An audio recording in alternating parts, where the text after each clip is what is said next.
প্রিয় মাছ চাষি ভাই বন্ধুরা, আসসালামু আলাইকুম। দেশ এবং দেশের বাহির থেকে যে যেখান থেকে আমার এই ভিডিওটি দেখতে পাচ্ছেন, ভিডিওটি ভালো লাগলে একটি সাবস্ক্রাইব করে রাখবেন পরবর্তী নতুন ভিডিও দেখার জন্য।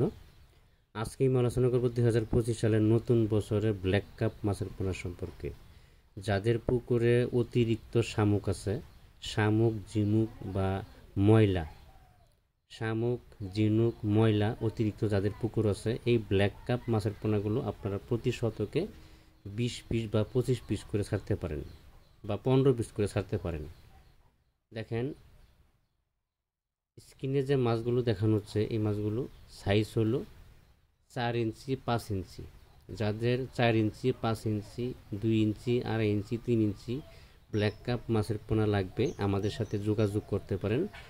এই মাছের পোনাগুলো আপনার এক একটা বড় ব্রড মাছগুলো যা আছে 40 কেজি 42 কেজি ওজনের যে ব্রড মাছগুলো আছে, এই মাছের থেকে উৎপাদিত এই মাছের পোনাগুলো।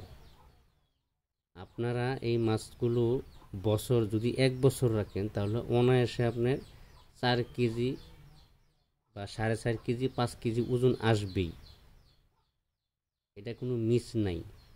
তবে মাছের পোনা এ গ্রেডের যে পোনাটা আছে, এই পোনাটা সংগ্রহ করতে হবে যাতে দ্রুত বড় হয়। যদি আপনি এ গ্রেডের পোনা সংগ্রহ না করেন, তাহলে 1 বছর আপনার বি গ্রেড বা সি গ্রেড এই পোনাটা যদি না ছাড়েন, তাহলে 1 বছর আপনার 2 কেজি বা 2.5 কেজি এরকম ওজন আসবে।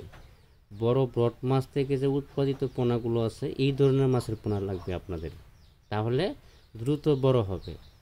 আর শামুক থাকলে তো পুকুরে অনেক ক্ষতিগ্রস্ত হয়, অন্য অন্য যে মাছের ক্ষতি হয়, পানির অ্যামোনিয়া নষ্ট করে ফেলে, পানির খাবার যেটা নষ্ট করে ফেলে, পানির ঘনত্ব নষ্ট করে ফেলে দেয়, শামুকে অনেক ক্ষতিগ্রস্ত করে। আজকে পর্যন্তই, সকলেই ভালো থাকবেন।